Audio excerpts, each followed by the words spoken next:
guys, welcome back to Inventing a Better You. Now, as promised, as the third video of the investment series, I was going to do an analysis of the key factors to consider when purchasing a mutual fund. However, I thought more about it, and I think we're going to take a little bit of a different spin and focus on exchange traded funds.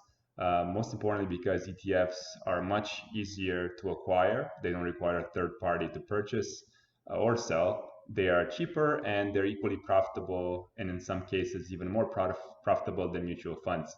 So that being said, I'm going to run through a small PowerPoint presentation where I'm going to go over 6 key elements that you should be looking for when picking an ETF, and then we'll finish it off with a real life example. All right, see you. All right, guys. So I put together a quick PowerPoint presentation on the things to look for when selecting an ETF. So the first factor is the management expense ratio, the MER. So what's an MER? Well, it represents the cost involved by the investment company to run the ETF. And this particular cost is usually charged once a year by the investment company, and it's a fixed percentage of your invested assets. Now, when you shop for ideal funds, the MER obviously has to be as low as possible. And for ETFs, you can get as low as 0.1%, 0.01%, but the standard range is between 0 to 0.5. Anywhere in there would be considered adequate. All right, so next is the dividend yield. And this is sometimes referred to as the distribution yield. And it's usually a percentage of the share value that is paid to the investors monthly, semi-annually, or annually. Now, this can fluctuate from year to year, but typically for ETFs, they stay quite steady. Now, since ETFs don't typically experience huge increases in share value, you got to try to find ones with a modest dividend yield of at least 3%. So depending on the ETF, they can go even, I think, as high as 8%. But there's always a catch if the dividend is too high. Next in line, we have the fund performance. Now, it's extremely important to examine a fund's performance over past 5 years. So not just 1 year or 2 or 3. You want to see the cumulative performance. Now, if your fund has an average return of 40% in the past 12 months, it doesn't necessarily make it successful. So that's why the 5-year performance is important. So you want to look for consistency. And whenever you're seeing a dip in performance, you got to compare it to the peers in the industry to see if it's just your fund experiencing this or the entire industry. So I put a little example here. So if the average return in the past 3 years is very low, let's say 5%, it probably means that the fund has been performing really poorly. Now, you should always ask yourself, what did the fund do in those 3 years to bring the average down to 5%? Was it due to improper management? Was it lack of sales or sector depression? As I mentioned before, all companies were impacted. Now, tied to fund performance is the relative performance, as I was mentioning. So basically, identifying the performance of your fund is just the first step. In fact, this measurement alone is meaningless if there's no standard to compare it against. So the second step in the process is to measure your fund against a benchmark index of your sector or the category average. So that's basically you're taking your ETF and you're comparing it against some of the major indices like the S&P 500, the Dow Jones, the NASDAQ. So these are basically indices that have some of the biggest companies in the US or just the most profitable blue chips out there, which I'll explain in more details once we go into an example. Next one will be the holdings. Now, you got to take a quick look at the mutual fund or the ETF and see how it's structured. So what percent of its holdings falls under what sector and the type of weight these holdings have in each sector. So I provided here as an example. Let's say you're looking into a high dividend yield fund that's composed of energy and financial stocks. Now, upon a quick examination, you find out that the holdings are 70% in energy and only 30% in banks and other financial institutions. So you look a bit in more detail, and you find out that out of the energy stocks, 40% are holdings in oil companies. Now, assume a scenario where you're expecting the energy sector to underperform for the year, and you heard recent news that the oil industry is collapsing. So that would tell you, since 40% of your holdings are in oil companies, it'd probably be a good idea to steer away from this fund despite possibly good past performance. So this is why holdings, an analysis of the holdings of a fund is very important. And last but not least, the Morningstar rating.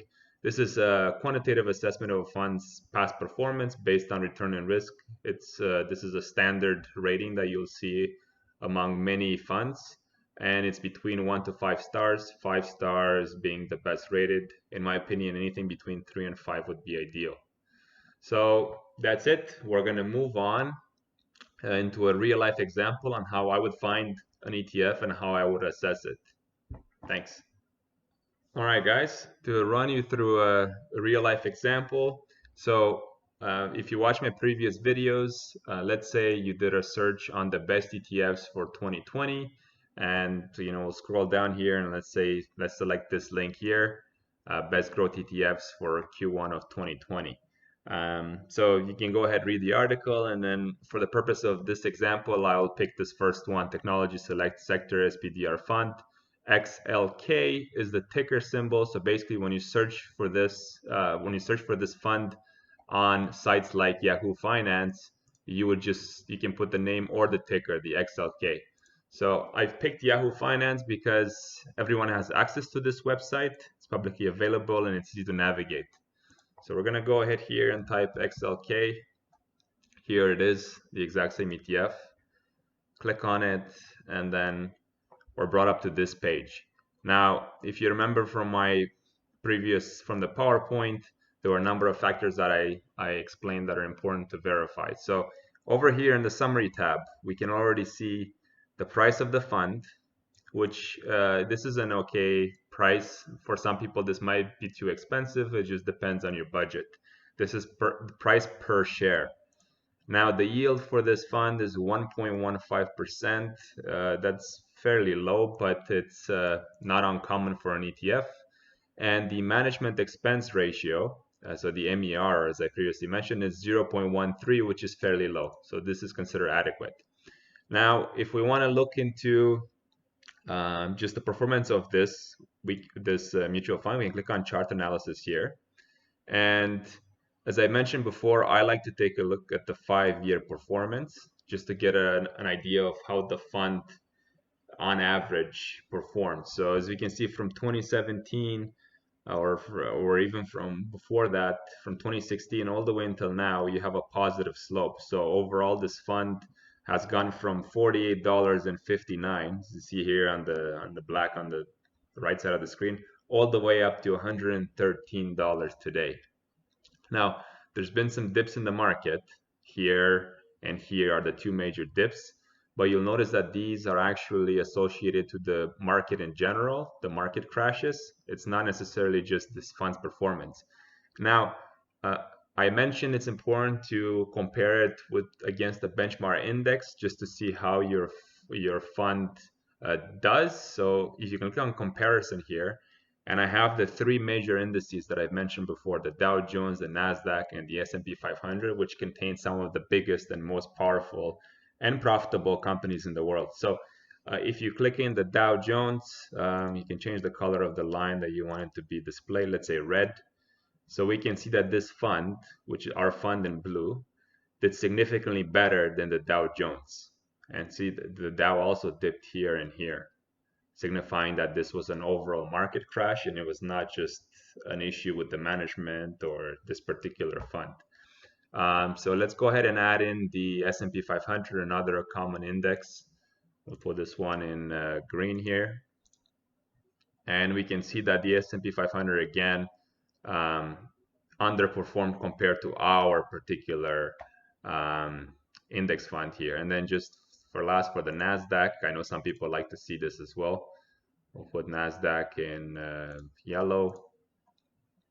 So here the NASDAQ did a bit better than the other two, but again, it's beneath our fund. So this fund did pretty well compared to the benchmark index. Now, you can go on the performance tab to see a bit more detail. And here in the first part of the screen, we can see our fund versus the category average. Now, our fund, just some basic statistics here. Year to date, it's 18.74%, which is very good, very high for an ETF. The past full year return was 36%. 3-year total return was 26. Now, against the category average, you can see it outperformed the category in this case for the year to date, outperformed here as well, outperformed here as well. Again, in the 1 year, it tripled.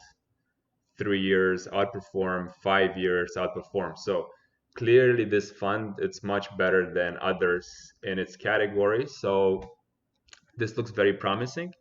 And this is basically another form of presenting this information per year. Like in 2019, a 50% increase, that is massive. 2018, this was a market crash. It was minus 1.56. This is very little because in a market crash, if you were to own stocks, your crashes would be significant, like minus 20 to 30%. So 1.56 is nothing, especially if you were to average this out. You made 50% in 1 year, 34% in 1 year, and only lost 1.56. So in general, if you kept this from 2009 to now, you made a lot of money, as you can see. Okay, so going back to the top here, let's go on holdings. That's another performance indicator that I said it's important to look at. We can see that the overall composition is mostly stocks. There's no bonds here. And then in terms of the sector weightings, it's mostly technology. And that's why this fund performs so well, because the technology sector has been booming, even despite the COVID outbreak or any other type of market fluctuations. So just going down here to show you a bit of a few examples. So you see that 69.27% of the assets of this are owned by these top 10 holdings. So there's a heavy weighting to Microsoft, Apple, 21, and then these are just a bit less, Visa, MasterCard. So this kind of gives you a bit of an idea of what the mutual fund or the ETF is composed of. And that's about it. These are the main indicators you should verify, and that should give you an idea whether this is a good fund to buy. In my opinion, it's actually not too bad. As I mentioned, it outperformed the benchmark indices and it also outperformed the sector. All right, hopefully you found that useful, and I'll catch you in the next video.